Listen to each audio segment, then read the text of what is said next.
छोटी बेटी भी है ना, उसके अंदर भी ममता छलकती है अपने पापा के प्रति, अपने भाई के प्रति। बहन है तो अपने भाइयों के प्रति ममता छलकती है, पत्नी है तो अपने पति के, अपने परिवार के प्रति ममता छलकती है। जब वो माँ बन जाती है, या किसी भी रूप में ले लो, उसका जो आखिरी अस्तित्व है ना, वो माँ पर जाकर खत्म होता है।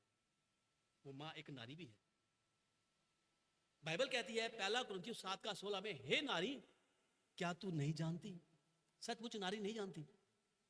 ये नारी बिल्कुल अनजान है, सच का उसको ज्ञान नहीं है।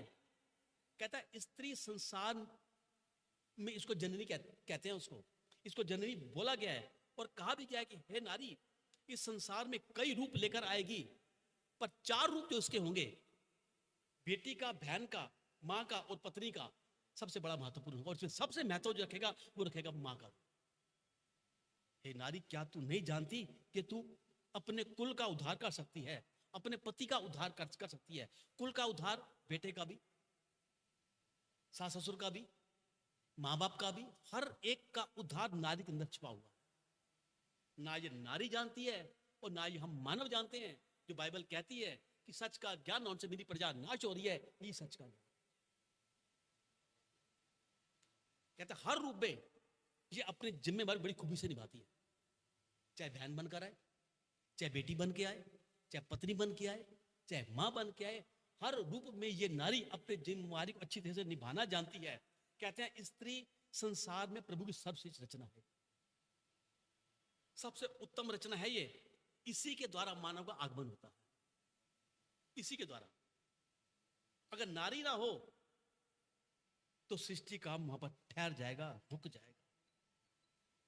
ये मानव को जन्म देती है, इसलिए इसको जननी कहते हैं।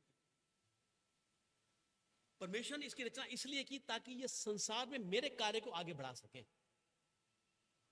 संसार पर प्रभु बार बार नीचे नहीं आएंगे, ऊपर से इस नारी की रचना इस तरीके से की है ताकि संसार का संतुलन जो है वो बना रहे। देखने में ये नारी कोमल है, पर अंदर से कहते हैं बहुत मजबूत और कठोर है। ये इतनी कठोर है कि हर कार्य को मुश्किल से मुश्किल कार्य कहता है। कोई दुख आए, कोई संकट आए, कोई दर्द आए, कोई पीड़ा आए, कोई परेशानी आए, कोई झगड़ा हो, कोई फसाद हो, हर परिस्थिति में लड़ने की क्षमता इसके अंदर पाई जाती है। इसके अंदर, इसके हृदय में ममता और करुणा और भलाई के भंडार छिपे हुए। ये नारी का अस्तित्व है, नारी का रूप है।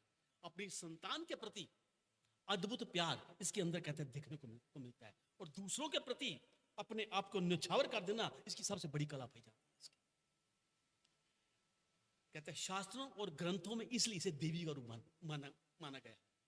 अगर ये ना होती तो संसार का संतुलन बिगड़ जाता।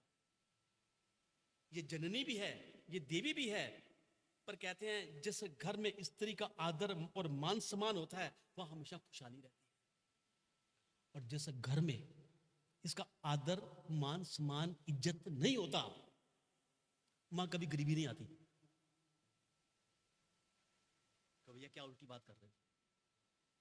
जहां इसका आदर, मान, सम्मान नहीं होता, इज्जत नहीं होती, इसके साथ मार पड़ाई की जाती है, इसको तुच्छ जाने आते, घर में कभी गरीबी नहीं आती। मां कंगाली आती है, दृढ़ता आती। एक होता गरीब, हर बंदा कहता है पैसे, मैं तो गरीब हूं यार, हम तो गरीबी में अपना जी रहे। कंगाली, दरिद्रता, वो दरिद्र जिसे परमेश्वर ने घूरे में से उठाया है, कंगाली में से उठाया है, अपने दासों के साथ बिठाया। किसकी आशीष से?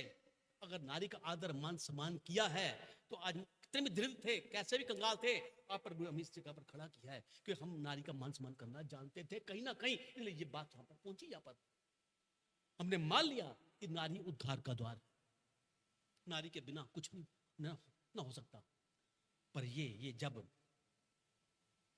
अगर दुख में, तकलीफ में है, बाइबल साफ साफ कहते हैं नारी को निर्बल पात्र जानकर उसकी हमेशा आदर, मान, सम्मान किया। घरों में दृढ़ता, घरों में कंगाली, घरों में कलेश, घरों में क्या कहते हैं नशा, ऐसी बेकार की शैतान की ताकतें